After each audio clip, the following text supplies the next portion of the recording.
Hello, and thank you for joining us. The following video is one of a series of webinars hosted by the IEA. Although epidemics have arisen during all of human history, many have begun and originated in Asia.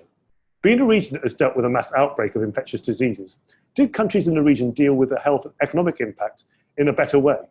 Leading think tank heads and academics from the Asia-Pacific region joined me to discuss the economic impact of the coronavirus alongside the merits of policies and approaches that were deployed in their respective countries. I hope you find the discussion informative. So why don't we turn to our speakers, and I'll do the brief introductions. Very delighted to be joined by Andrew Xuan, who's the co-founder of the Lion Rock Institute, a free market classical liberal think tank in Hong Kong. In 2000, he was the youngest LegCo candidate promoting a classical liberal economic policy platform. He has a degree in economics from the University of Michigan, and was also formerly an energy and natural resource sector analyst with an investment bank, and is now a financial columnist with Apple Daily. Ali Salman is the Chief Executive Officer of the Institute for Democracy and Economic Affairs, abbreviated to IDEAS in Malaysia. He's also the Chief Executive of the Islam and Liberty Network. He has worked in the government, private sector, businesses, NGOs and universities, and he's taught courses on economics and entrepreneurship, and regularly writes op-eds and is the author of several international publications. He has master's degrees in economics, public policy, and business administration, and is currently completing his doctorate. Sinclair Davidson is Professor of Institute of Economics at the RMIT Blockchain Innovation Hub at RMIT University in Melbourne, Australia. He's been a regular contributor to public policy debates in Australia and around the world. So Andrew, Ali, and Sinclair, thank you very much for joining us today to discuss COVID-19's views from across the Asia-Pacific region. Why don't we kick off with Andrew? Over to you.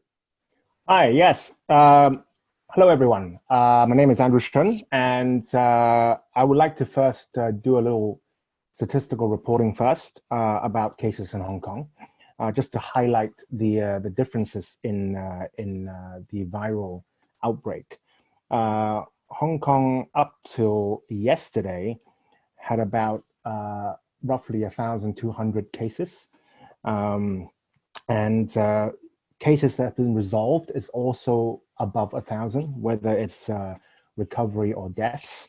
And up until yesterday, there has only been 5 deaths. Now, Hong Kong's first case was reported mid-January on the first day in which tests were available. And immediately there was 8 cases confirmed on that single day. And so from that 8 cases in January up until now in June, we're only up to 1,200 cases. So our performance, I think, has been exceptional. 5 deaths in a lot of places is not even an hour's death toll on one single street. So I am very proud of that. And if you were to have the super abridged answer as to why Hong Kong, despite its high urban density, has achieved such a result, I would say that it is the result of a true Hayekian impulse within the people of Hong Kong. It was a complete spontaneous order. And I think the biggest explanation to that is that we had a dress rehearsal of a coronavirus epidemic in Hong Kong in 2003, which prepared not only the government and the health system, but most importantly, the people of Hong Kong. So you saw that in Hong Kong, according to the news reports anyways, the first news report of a coronavirus outbreak, or a possible coronavirus outbreak in Hong Kong, occurred on the 30th and 31st of December last year. And that was immediately because the Wuhan health authorities themselves said there was a cluster of quote unquote pneumonia cases. And Hong Kong journalists and the people of Hong Kong have lots of contacts in China, knowing full well that the free flow of information is impeded within China. We did our own investigations. And at least the cursory evidence from that day, or at least according to the news reports, is that it is another case of coronavirus. And all of the health ministries, Wuhan health ministries' comments and statements reported in Hong Kong press is always preceded by officials claim. So the day when it was reported, the officials claimed that it was not human to human transmittable. But of course, in Hong Kong, we took massive precautions.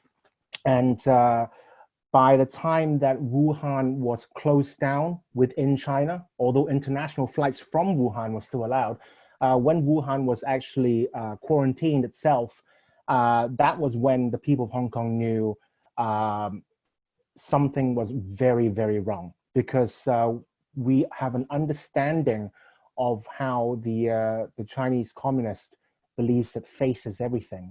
And it was just moments before the Chinese New Year. And hence we knew that in order to quarantine 40 million people, something very serious was going on in China. And that was when you saw the first panic buying or aggressive buying of three particular things. Of course, toilet paper, but perhaps most importantly, for the control of the epidemic, masks and hand sanitizers. Mask wearing in Hong Kong stemmed from the 2003 SARS epidemic. And nowadays, if you were to walk around Hong Kong without masks on, you would have a stink eye placed on you. You would actually be yelled at by your fellow citizens in Hong Kong.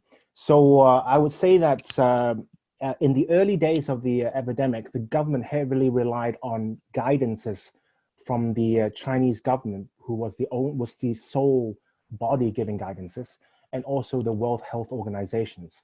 Now, the problem with that was that the Hong Kong people, I won't go as far as say don't believe them, but the people of Hong Kong knew from 2003 that any government responses was going to be slow. I guess this is the experience we have, free market versus planned economy in allocation of resources. So I think the key was that Hong Kong people was highly skeptical of any data coming out from China. In fact, to confirm that, the Lion Rock Institute did a poll at the end of February of the people of Hong Kong. The first question we asked was, do you believe the data coming from China? And if not, then do you find trustworthy any organizations such as governments, supranational organizations, or the media relying on these Chinese data or Chinese scientific research results? And the results came back for the first question to be overwhelmingly distrustful of Chinese data. And the second question we asked to confirm this distrust, we're not taking a stance on this, but the second question we asked was whether you believe that the virus was natural or man-made. And overwhelmingly, people said man-made as well. So I think that was a reflection of how skeptical the people of Hong Kong were of anything coming out of China, and therefore took the Hayekian approach of spontaneous order protecting itself. So from at least at this particular juncture, the Lion Rock Institute believes that the best guard against a pandemic is the same as against a banking crisis, which is if you have a vigilant populace to the point of near paranoia about the health and integrity of the system, then you would have a healthy system and robust system at the same time. And that would be the first thing. And the second thing is that the health system, the government-run health system in Hong Kong had a very strange, uncharacteristic response as compared to other jurisdictions. Other jurisdictions' first response, at least the spokespeople of the health workers, for example, has always been, we need more funding. But Hong Kong's health system, the medical workers within the Hong Kong government health system, their first response was to immediately demand closing the border to mainland China. And they went as far as having illegal strikes in Hong Kong, work to rule. And I don't know if that played a part in ultimately the government's decision in imposing quarantine and closing nearly 95%, 99% of all the traffic from China. But when Wuhan got closed off and there were pockets of viral spreads in China, the Beijing government, I believe, allowed the Hong Kong government to close the border to mainland China too, and that helped a lot. So on economic performance, There was only sector lockdowns. There were lockdowns specifically targeted on restaurants that lasted a few weeks. There was a lockdown specifically targeted at karaoke bars and also night clubs and also beauty parlors. But these were imposed for 2 weeks and 3 weeks, and they were all lifted by April. And so you still, if you walked around Hong Kong right now, people are still going out. Although they're wearing masks, but the economic impact has been much lower than many other jurisdictions. And one last point I would like to do in this opening part is that the people of Hong Kong really felt that there were, this is an experience from 2003, that viral carriers from China would knowingly come to Hong Kong. And that was probably why the call for quarantine arrived basically as soon as Wuhan was closed off. And I think that particular level of vigilance is extremely lacking around the world. And one of the biggest things that Hong Kong people complain about is a lot of expatriates who doesn't listen to their fellow people of Hong Kong, but these expatriates listen to the health authorities of their home countries, especially America and Britain. And when these jurisdictions kept saying that masks are useless, the only individuals on the streets that you see without masks on in Hong Kong, at least in February, March, and April, were the expats. And that led to a lot of disgruntled people of Hong Kong complaining about that. So yes, that would be my opening point. Well, thank you very much, Andrew. Ali, you heard Andrew talk about Hong Kong, a Hayekian, vigilant, and paranoid. How does that compare to Malaysia? Thank you, Syed. I think slightly differently in Malaysia. Malaysia, in terms of I think that the relationship between first of all, the government and people is generally a relationship of high trust in terms of following the rules and level of compliance, generally quite predictable. So I think when going back to when the first case was traced and identified in Malaysia back in January up till now, the level of communication, I think, from the government has been quite impressive, I would say. The messaging in terms of urging people to follow rules, social distancing, wear masks, etc., has been a constant feature. But I think one of the important features of Malaysian system is also relatively well-established public health system. And it was already back in December 2019 when the Malaysian authorities were informed by Chinese authorities of this unknown virus. And then they started precautionary measure already in December. And in January 2020, the Ministry of Health in Malaysia started planning an increasing in the capacity of the hospitals and also the testing labs, to the extent that in about 2 months' time already, by February, they had almost doubled the capacity which were available in terms of beds, ventilators, ICU, quarantine centers. And I think the government actually was working closely with the private sector and also converting some of the old facilities, upgrading them. So they kind of prepared themselves ahead of the peak, which eventually came in March and April. Malaysia is much more normal now, but the detected cases crossed the 8,500. And the number of deaths in the region is probably one of the lowest, 4 per million in terms of population, total 121 deaths recorded. But also, I think it's important to recognize that high recovery rate was there, and while the health system was responding and the communication system was largely working. Already in the start of February, the government announced an economic stimulus package. We were, to be honest, surprised as a free market think tank in Malaysia, because at that time, perhaps the full consequences, the economic consequences of the pandemic were not fully established. But government already came up with the economic stimulus package. Partly that was to do with the political situation, domestic political situation in Malaysia. Former Prime Minister Mahathir was also fighting for his own legacy. Ultimately, he lost an internal political battle. He is no more the Prime Minister. But government announced, first stimulus package already when Mahathir was the Prime Minister, in terms of the SMEs, the monetary package, fiscal package. I think we'll talk more about that later.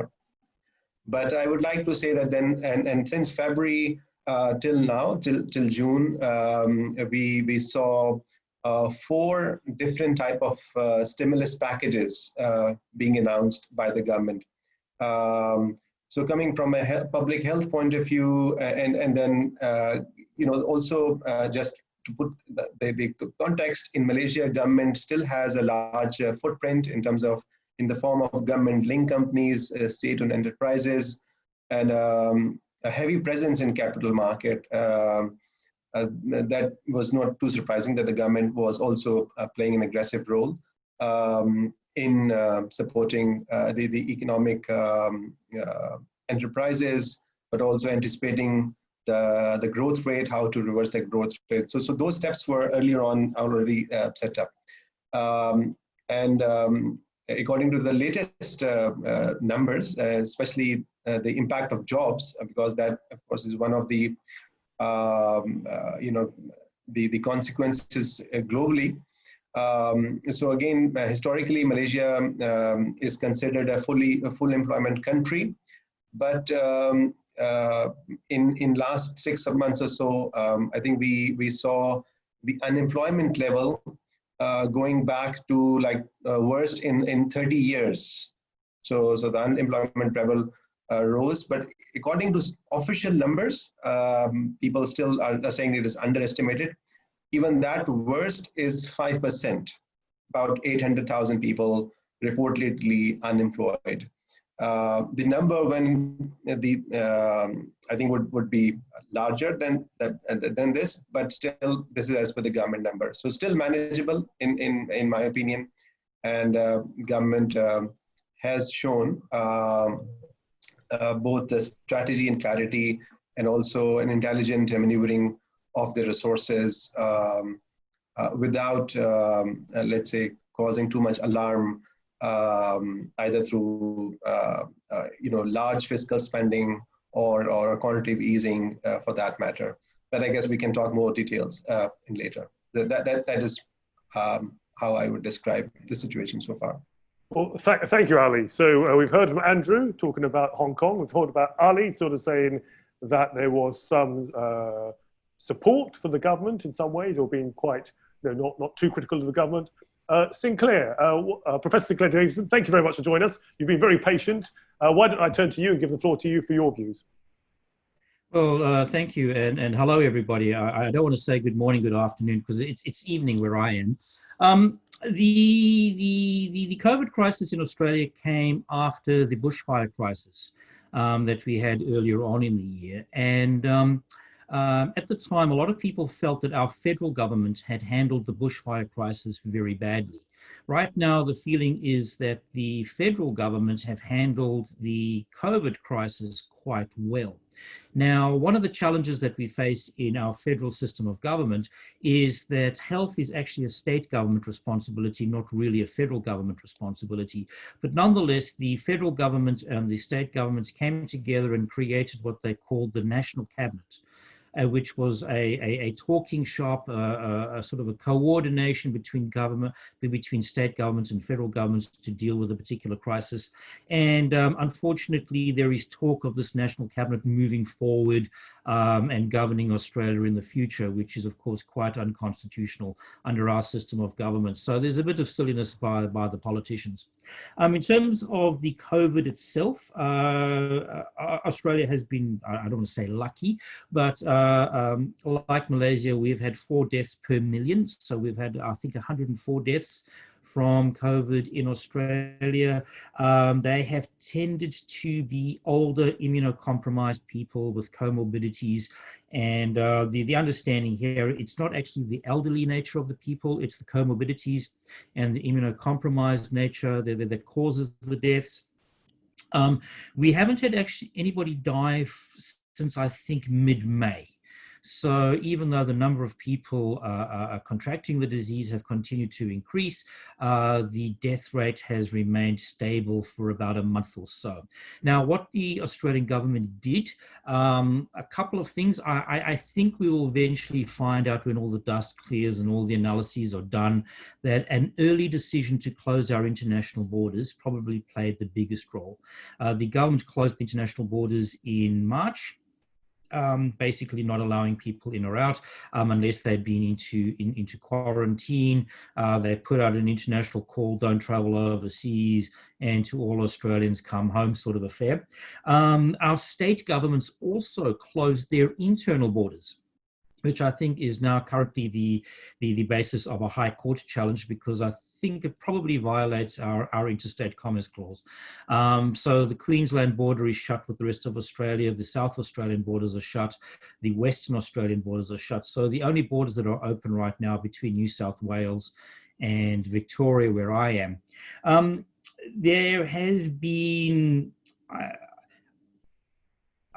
probably a bit of political tomfoolery going on.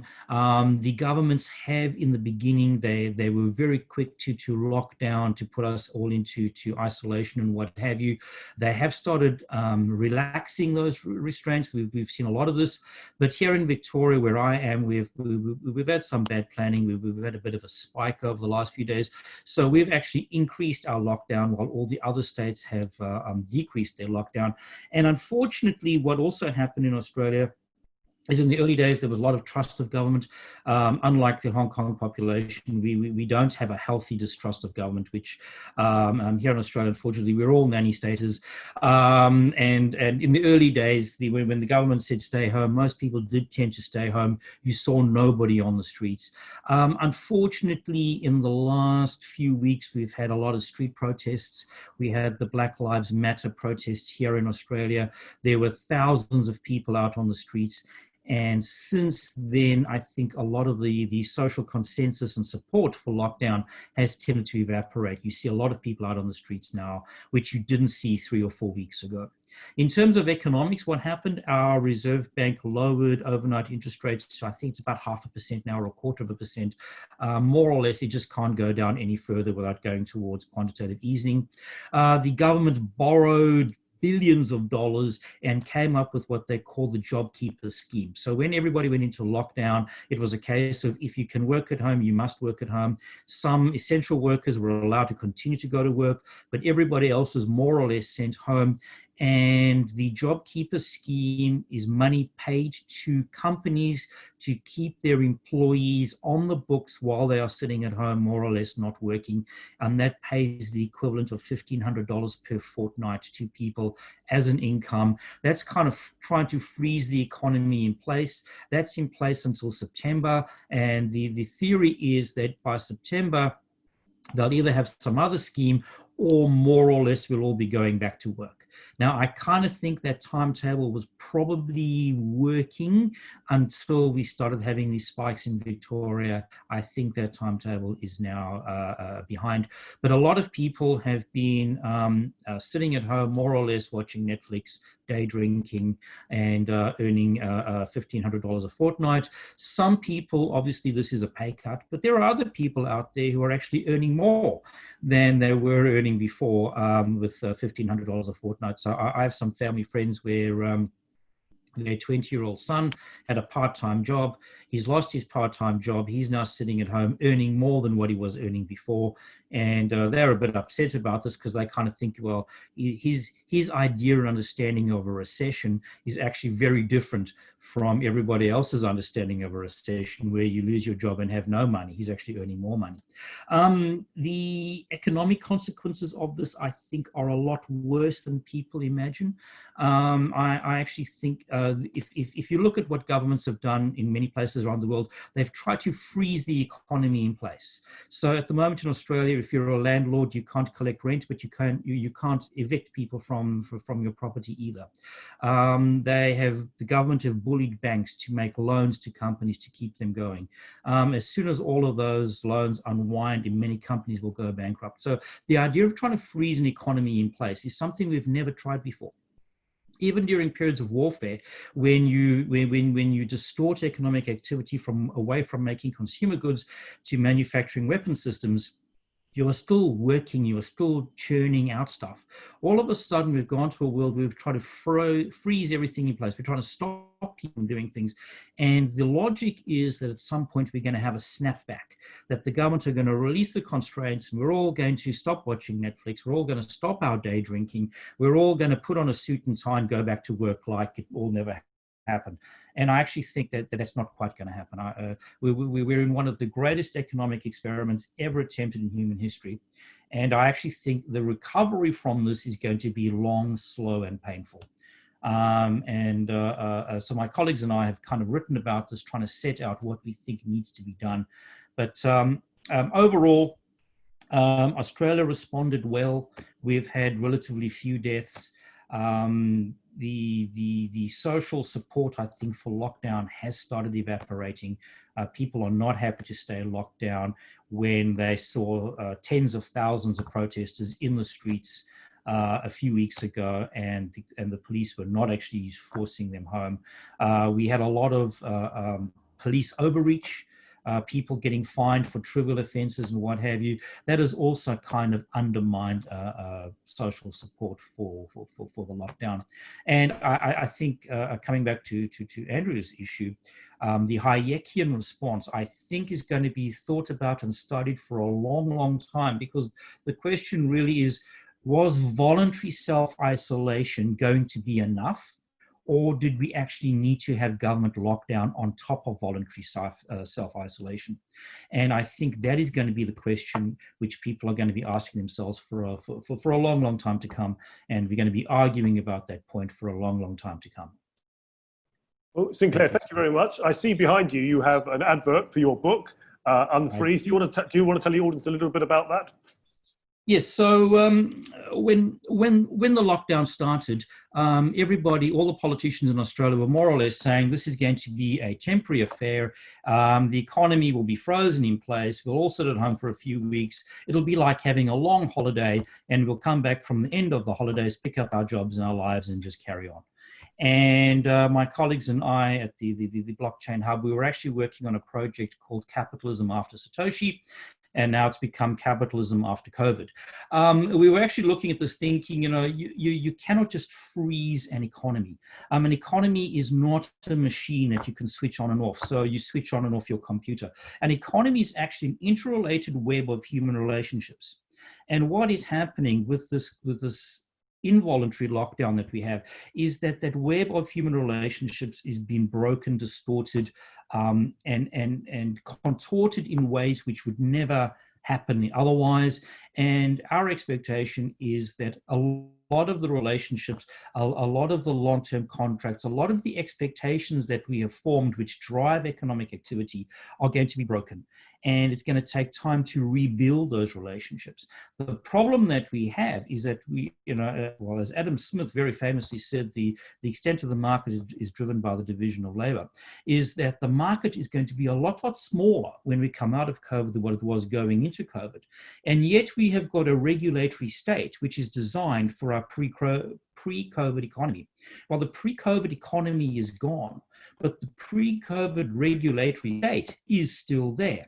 And what is going to keep us going after COVID is going to be entrepreneurial discovery. And one of the things that we know impedes entrepreneurial discovery is government regulation and taxation. And so our argument is that many of the regulations which have been temporarily abandoned and many of the taxes which have been temporarily lowered, I mean, I know in the UK there's talk about lowering the VAT to 15%, I think it is. That should be permanent. So in Australia, they did away with payroll tax, for example. That is a tax on jobs. All of these things which the government very quickly did, which tells me that they knew all along these were bad regulations and taxes. But nonetheless, all these things that governments very quickly did should be made permanent changes. Why go back to a pre-COVID regulatory state when we are not going back to a pre-COVID economy? And that's the point we make in our very short book, which I can see, thank you very much, you've put up in chat, available at Amazon UK for a mere £4. So rush, get it now, avoid disappointment. Well, of course, I'm sure people will rush out or rush to their computer if they're not rushing out, if they're still paranoid about going out. So thank you very much for those opening remarks. We've got about half an hour left. We've got about 11 questions. So when I do get round to them, I'd ask you to try and keep your comments as brief as possible, because of course we've got 3 of you. And if you clearly, if you don't have to answer every single question either, you can pass on some of them, or rather like some of these quiz shows. But I wonder if I could start off with, I suppose, what people are now calling the elephant in the room or the dragon in the room, which is China. I mean, Andrew, clearly you touched upon that in your opening remarks. But even before the crisis, there were concerns about the behavior of China, ranging from, if you were businesses, things like intellectual property rights, cyber attacks. Clearly, there were concerns about suppression in Hong Kong. We've seen aggression in recent days.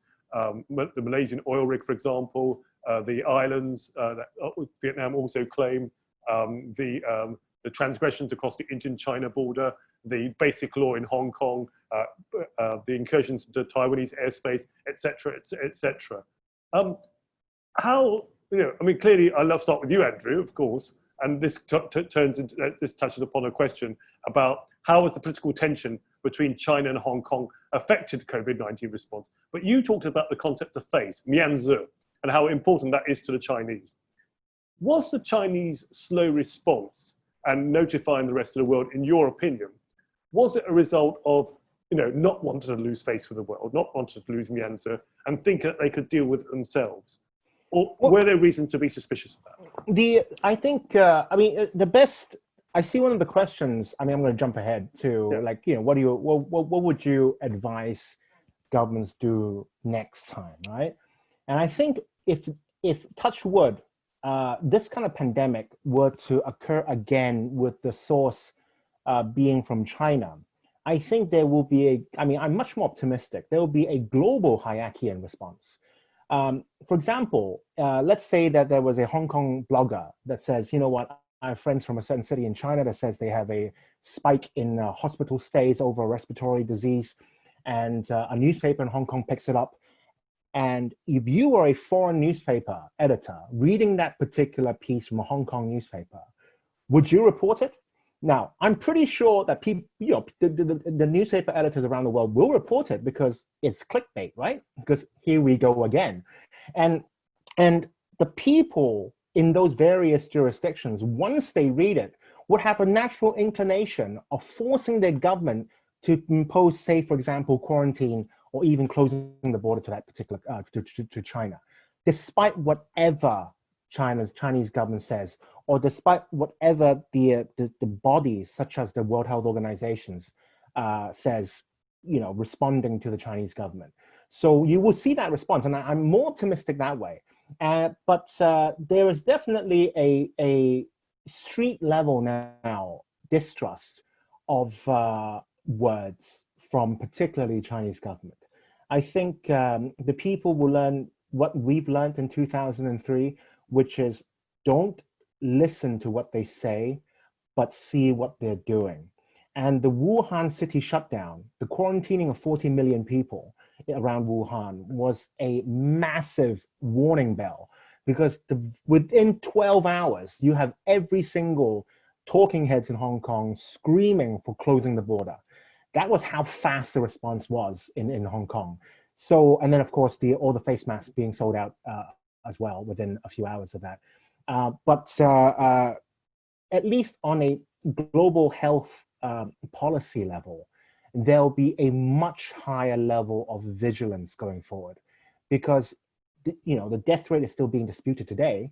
The health medical experts are still debating that, but there is no doubt the economic impact has been absolutely atrocious around the world. Even if the domestic economy in Hong Kong is relatively less affected, we are a entree port. We trade things for a living, right? So that's gonna be impactful too.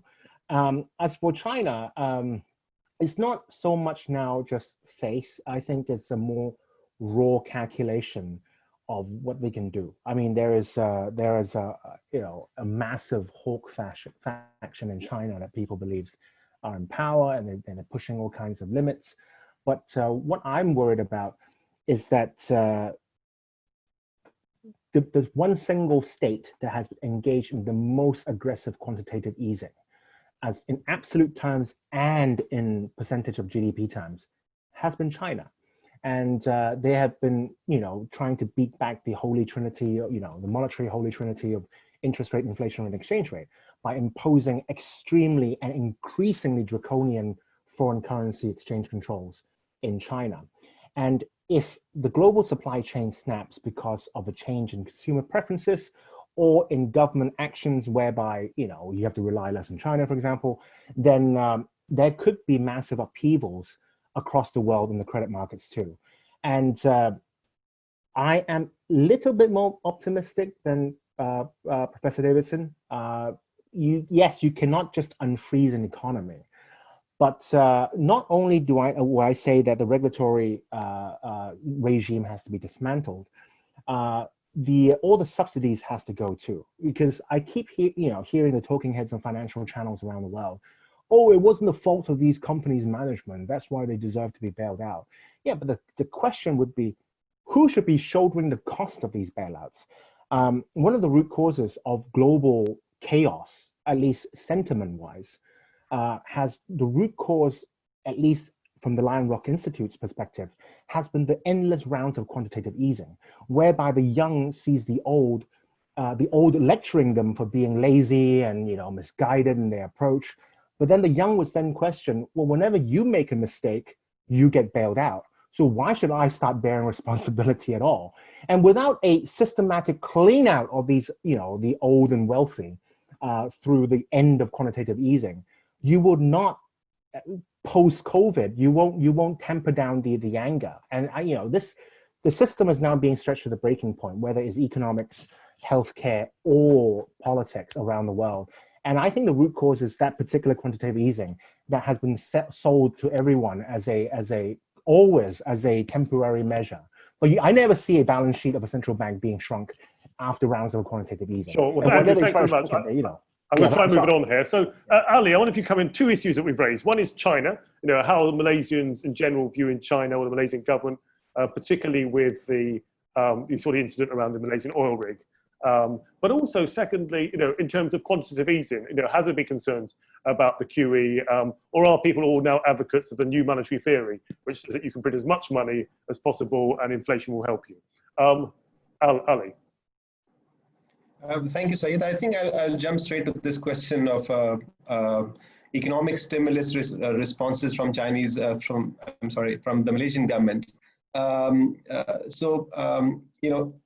In terms of these, the 4 packages which the government announced in last 4 months or 5 months, it amounts about $70 billion US, which is about 19% of Malaysian GDP. So it's quite significant. But let's say, if you were to divide that, there are some fiscal policy, monetary policy, and also the role of the government-linked companies. But I think from our point of view, the role of quantitative easing is almost non-existent.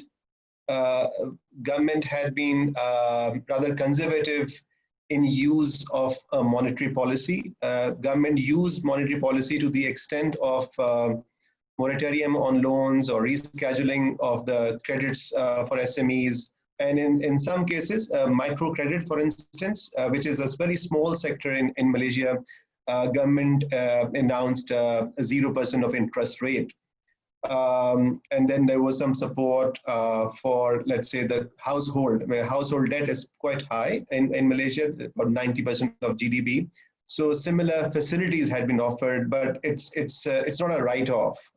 So government is not taking that. It's on its own resources. It's just giving some more time for businesses, for citizens to adjust their cash flows in the future. So I think that I see it as a responsible action on the part of the government, and also cautious. In terms of fiscal policy, no new taxes were imposed as to meet and to mitigate the crisis. Also, we do not see any taxes were lowered significantly. So the tax regime was pretty much left unchanged. Malaysian government had this capacity in terms of relatively some well-managed funds under Khazanah, some companies which the government had been managing. For instance, Employees Provident Fund is one example, one of the largest the saving and retirement funds in the world, I think. And so what government did, it allowed the savers to withdraw some of that savings to manage their income. Part of it was criticized that you are incentivizing people to actually cash on their future savings now. But then I think maybe it's also a way of exhibiting maybe a more personal control on your income and expenditure. So I think this is how you can see the sort of a managed economic policy response. Now, a part of this this complex is the role of the state-owned enterprises, and since as I mentioned in Malaysia, we see a lot of them, very large state enterprises do exist, but it's not easy to sort of now find a clear answer, because, for instance, people can see that.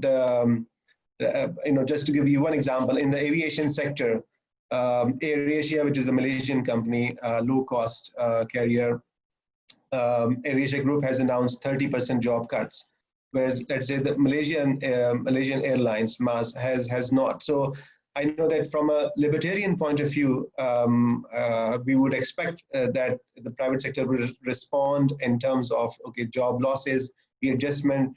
But at this point in time, people would also expect stability, social security,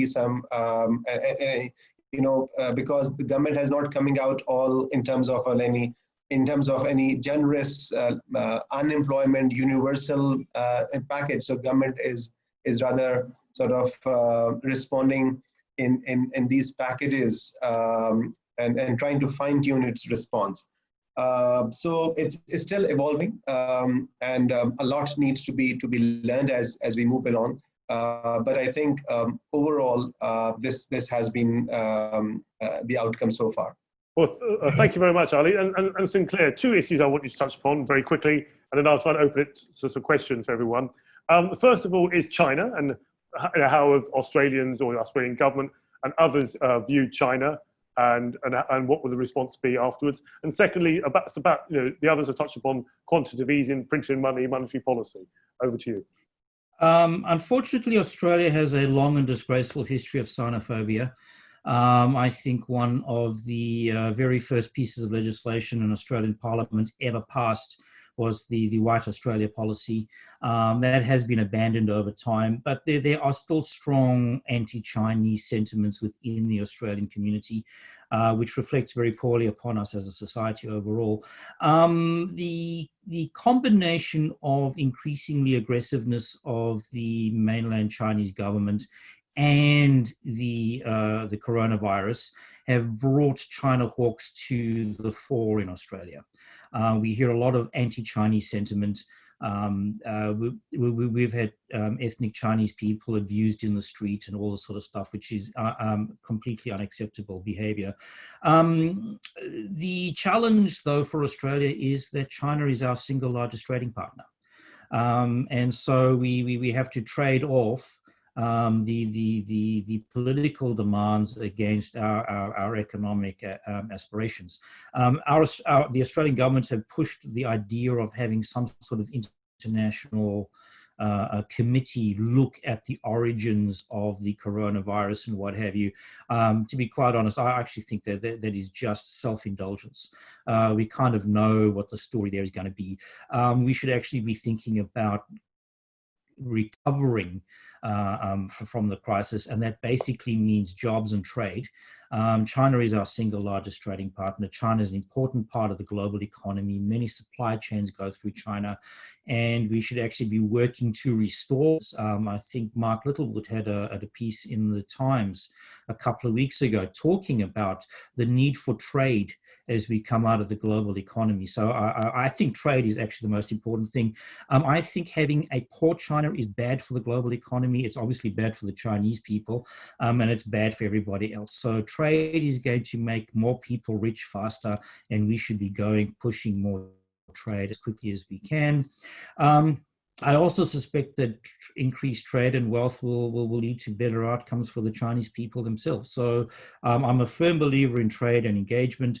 I hate the idea of governments using quantitative easing. I hate the idea of governments trying to use fiscal policy. In Australia, we've been trying to push on the monetary piece of string for a decade, from the global financial crisis, trying to get things going. That has failed dismally.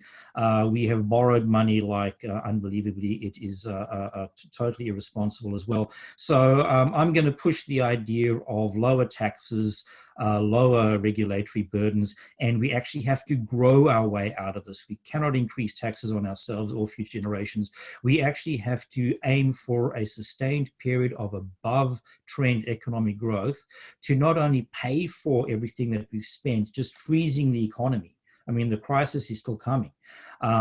Just so to pay for what we've done for freezing the economy and to restore the levels of wealth and prosperity that we enjoyed as recently as January of this year. So I actually think high levels of economic growth driven by trade, driven by engaging, breaking down more trade barriers. I completely agree. The World Health Organization failed us dismally. The Australian Health Institute, the chief health officer of the state of Victoria, where I live, was saying in January that the biggest crisis we faced was health risks from climate change. Whereas in actual fact, pandemics are what economists call negative externalities. These are actually genuine things that we worry about, that we have to make communal decisions about to protect ourselves as a community.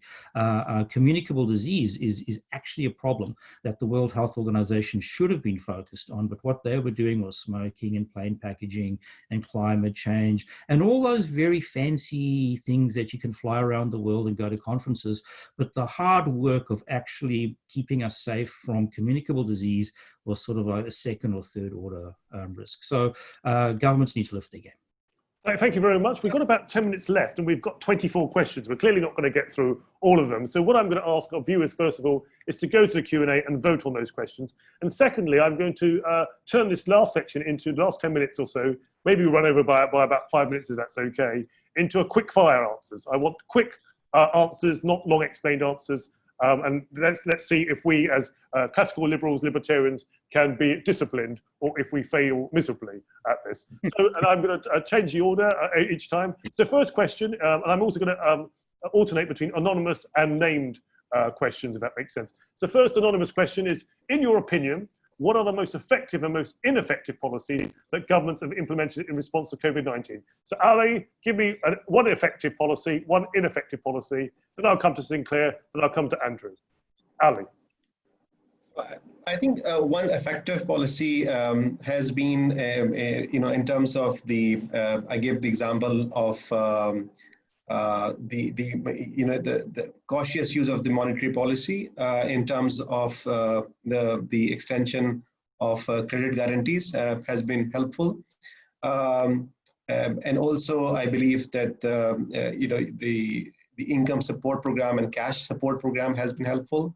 On the other hand, ineffective policy would include, I would say, the restrictions on the travel, which continue and which will continue to harm businesses more than we expected. Thank you. Sinclair, what's your view? Effective and ineffective policies? Effective policy have been abandoning of payroll taxes and relaxation of regulations around businesses. Ineffective policy has been closing internal borders and lowering interest rates, official interest rates. Andrew, effective policy, ineffective policy? You're muted, Andrew. Could you unmute? It is an inadvertent policy stance, but fostering distrust of government credibility would be very, very helpful. And a not useful policy would be bailing out industry, such as the one we just did with the aviation industry. It retards and slows down the sector to change in response to a new environment. Great, thank you very much. Let's see if we can keep this up. Next question from Dave Smith. Has the media tended to be supportive or hostile towards the government authorities? Let's start with Sinclair. Some of them have been supportive, some of them have been astonishingly bloody-minded. And I have to say that has added to community confusion around communication of government programs and how best to deal with crisis. Andrew, has the media been supportive or hostile towards the government and authorities? The usual ones who support is supportive, the usual ones who's against is against. But in this particular case, politics has been really dropped within the people of Hong Kong, which is quite surprising. Protesters stopped protesting, the pro-government people stopped being completely pro-government, and everyone, we have an entree port DNA, right? So data is extremely important to us. And you know, it is a novel coronavirus. So everyone in Hong Kong, no matter what industry, if they deal with data from a day-to-day life, they were reading the medical reports, although not peer-reviewed medical journals, right? But that was coming from China. So, you know, I would say that back to my original point, which is vigilance, vigilance, vigilance. If you have a vigilant populace, then not only would you avoid a pandemic or a disastrous outcome in a pandemic, but also a disastrous outcome in, say, a banking crisis too. Great. Ali, what's the Malaysian media been like? Has it been supportive or hostile towards the government authorities? Ali, can you hear me? Have we lost Ali? I can't hear Ali at the moment, so he might be frozen. Let's move on to the next one then. And if we get Ali back, then we'll ask some questions. Do you think the Keynesian approach from governments will continue after the pandemic?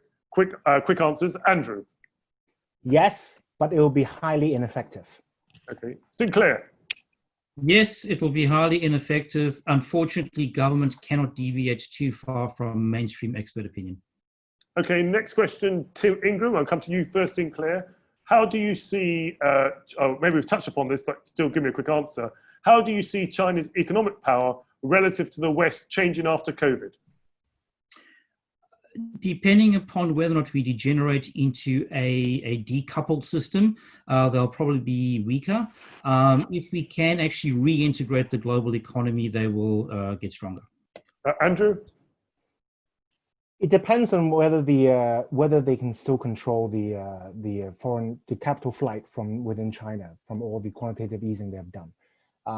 It's not the actual trade or reduction in trade that I worry about most in China, but it's the collapse in confidence. But they have moved to a digital currency so they can track all the transactions and savings and all that.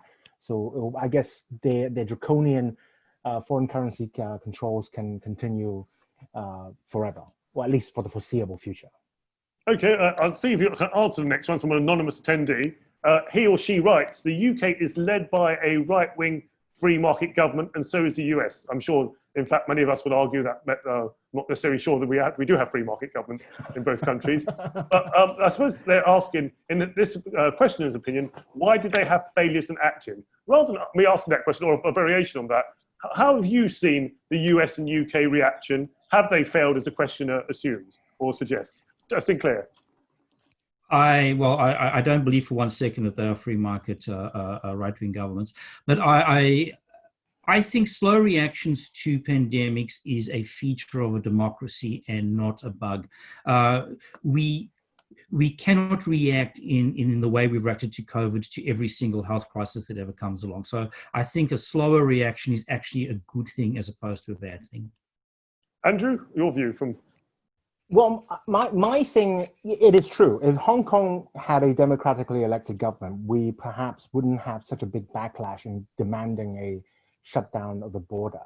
But I actually think that one of the biggest problems with both the US and the UK government responses has been assuming that the people are dumb. In the US, the most visible government official in the pandemic, at least the most credible one, in my opinion, is someone called Dr. Fauci. And in the UK government, the entire cabinet, at least in one time or another, both Dr. Fauci and the UK government has come out and said that masks were useless. I actually refer everyone to read Nassim Taleb's piece on his opinion on masks. But I would say that they both lied to their people knowingly, because they both governments knew that masks were effective in lowering the transmission rate, but because they both lacked personal protective equipment. So I guess in the eternal words of Juncker of the EU, when you have to lie, you just have to lie, right? Yeah. So the unfortunate consequence of that is that once the impression that masks don't work is now settled into people's minds, you can't just turn the aircraft carrier around, the aircraft carrier public opinion around so quickly as to say, you know what, you have to wear masks from now on. And I guess it goes back to the distrust of the government in Hong Kong, because in Hong Kong initially on the first day when Wuhan got closed down, the Hong Kong press immediately asked the government, well, should we wear masks? And the Hong Kong government, who still wanted to ban protesters in Hong Kong, said, no, you should not wear masks. The mask ban, which was in place. Right, so you're saying that the US and UK government, it was credibility. It's an absolutely credibility problem that they face. And in the optimistic side, the silver lining side is that it's now make everyone on this planet much more skeptical of so-called experts. And therefore, they have to start bearing that responsibility themselves. Yes, the unfortunate consequence will be what Professor Davidson just said. You know, people ignoring the government or ignoring. Okay, Andrew, I'm going to stop you there because we run out of time. But tell you what, are you okay for all three of you to stay for another 5 minutes? Is that all right, or do you have to rush off in any way? So we've got Ali back, and Ali, what we're going to do is we're going to run over 5 minutes to all our viewers. I hope you can stay with us. If you can't, we completely understand. Hopefully some of you will stay with us. Quick answers. Asha, I'll ask the next question. Asha Mystery says, in your opinion, do you think behavioral economic strategies or strategies bounded by law are more effective in tackling the spread of the pandemic? Quick answer, Ali.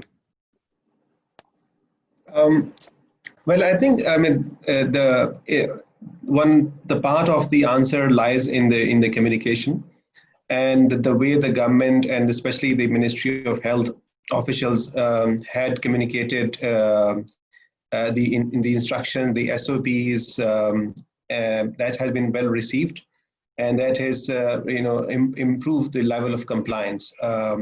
But also at the same time, the government was visibly seen as enforcing the laws. For instance, when the interstate travel was enforced, people were traveling, let's say during the Eid festival, they were actually stopped on the roads and the cars were pushed back. So you have to inform people, but you also have to enforce to get the desirable outcome. And I think that we have seen in Malaysia with successful outcomes. Okay, I'll turn to Sinclair. And Sinclair, thank you very much for answering some of the questions using the Q&A function as well. Those ones directed to you. Maybe Andrew and Ali can see if there are questions directed to them that they can answer in the Q&A. Sinclair, what's your answer? I have something, later on. Yeah. At a personal level, I think the answer is no. I think voluntary self isolation probably have been enough, but I'm happy to accept that that's actually an empirical question. So the trade-off between the Pigouvian approach, which was government-enforced lockdown, and a Kosian approach, which is self-isolation, is actually an empirical question. And my colleagues and I have actually written a paper on that as well, which is up at the Social Science Research Network. I think voluntary self-isolation would have been enough, but I'm happy to look at evidence suggesting that it wasn't. Thank you. And Andrew, what's your answer to Ash's question about behavioural economic strategies or strategies bounded by law? Well, I think the only jurisdiction, policy sector in which the government action would be effective is closing the border. Everything else should be left to the people. And I have full faith in the people in the next time it happens will be, one, skeptical, and two, fully informed. And with those two magical ingredients together, voluntary action will prove to be far more effective in future epidemics for sure. Okay, the next question is aimed at you, Andrew, about the economic support that the Hong Kong government has given. So I wonder whether you could type the answer to that in the Q&A function, and we can move on to a last question. What do you think will be the result of all the unease and suspicions against China after the epidemic? So, you know, we did touch upon China. Clearly, it's there. Ali, why don't we start off with you from a Malaysian perspective, or maybe other countries in Asia that you know well. What do you think will be the suspicion of all the unease and suspicions against China after the epidemic? Will we just go back to normal, or will things change? Well, Malaysian public and the government has looked at, I think, broadly speaking, China with a lot of pragmatism, with a view, you know, as a business partner, and I think that will continue to happen. I mean, at Ideas, we are pursuing some projects which are studying, let's say, the implications for transparency in the public procurement system. But largely, Malaysia sees China as business partner and expect that even at the time there were like the transactions were stopped in terms of investment, they are pretty much revived. And but there's another dimension which quickly I would like to mention is that you know, as a result of this global supply shock, a lot of industries are also relocating away from China, diversifying. And so 3 countries in Southeast Asia, Thailand, Vietnam, and Malaysia, have come up strongly in that list of alternative destinations. So I think some export revenue losses from Malaysia would be actually offset by these new investments in the future. Okay, Sinclair, what about from your perspective? You know, what will the result of all these unease and suspicions against China? Are we just going to move on and get over it, or will there be long-term changes? My advice would be to move on and get over it, and actually grow the economy. But I fear, unfortunately, that politics will play a bigger role going forward than it has in the past. Okay, just for people to be aware of, at the moment, Steve Davidson and I are working on a paper talking about how we engage with China post-COVID. You know, does it have to be from a sort of realist, confrontational perspective, balanced power, or the liberal international IR theory of engagement, or is there another way of people-to-people diplomacy? We are think tanks, right? We do advocacy, and we have to deal daily with the Overton window, right? The window policy possibility. The Chinese model has always been to capture the elites of every single society and to move them through, you know, whether it's the Huawei 5G deals, you know, whether it's the odd contract to a major manufacturer in your country or a major employer in your country, that kind of thing. But the people, everyone is now asking themselves this question. The tolerance of particularly the Chinese government's lack of free flow of information. If you were to tolerate that, what kind of impact does it have on your GDP? One lockdown alone would cancel out all the economic benefits you've seen, at least in the people's hearts and minds, right? Of all the tolerance you've shown to the Chinese government. And that window of policy possibility has one pandemic shifted all the way to, like, you know, the extremes right now. And yes, you might be able to pull it back, but that is where the window is right now. So everyone is doing that calculation in their hearts and minds, from Ecuador to Italy to, you know, to the US and the UK. So once the population is woken up to that fact, they will now pay much more attention to any dealings the government has with China, whether it's a free trade deal, whether it's individual contracts. And once that actually happens, the Chinese calculation right now is that, oh, you'll be even more reliant on trade with us now because you need the economic benefits, right? But the people themselves has woken up. It's a replay of, you know, I mean, I don't want to say this, but it's like the replay in which culminated in the election of Trump and Brexit. The people have woken up, they have thrown away their rational ignorance, and because they are paying attention now, it's going to be very difficult going forward. I absolutely echo Professor Davidson's read on this. Well, look, I'm going to have to wrap up now, so let me leave you all with one very quick question, and I'm going to ask you to be very disciplined in answering very short answers. And the question is this to all of you: when, where we are, we're week 14, going to week 15 of lockdown, looking at it so far, and maybe you could say long term. Tell me one positive to come out of it, and one negative to come out of it from your perspective as a classical liberal. Why don't we start with Sinclair, then Andrew, then Ali? I think the positive is that we have embraced the digital economy far more rapidly than we ever would have before. We are Zooming, which we'd never have done before. So that is a great positive. The great negative are the hundreds of thousands of people who have lost their jobs, who are going to struggle to work again, who are probably never going to work again. And I think we've always got to be very mindful that there's been a great deal of suffering during this crisis. Andrew. I think the biggest silver lining is the creation of a new generation of highly skeptical citizens around the world. And the downside would be the next time any sign of virus spread occurring anywhere in the world, borders will be immediately closed all across the globe. Thank you for your disciplined answers. Ali, can you be as disciplined as your answers? So I think I echo Professor Davidson actually responses. I totally agree with the digital economy aspect and the job losses, but let me take a few seconds to answer one particular question which was asked about Malaysia and future of liberalism. Very quickly, this is driven, of course, by Malaysian internal politics, but I'm skeptical right now in how after the pandemic, the government responses has been there, but the domestic politics of Malaysia is not looking very healthy in terms of future liberal positions, whether in terms of political freedom or expression or like freedom of expression. And so we see more challenges in the future.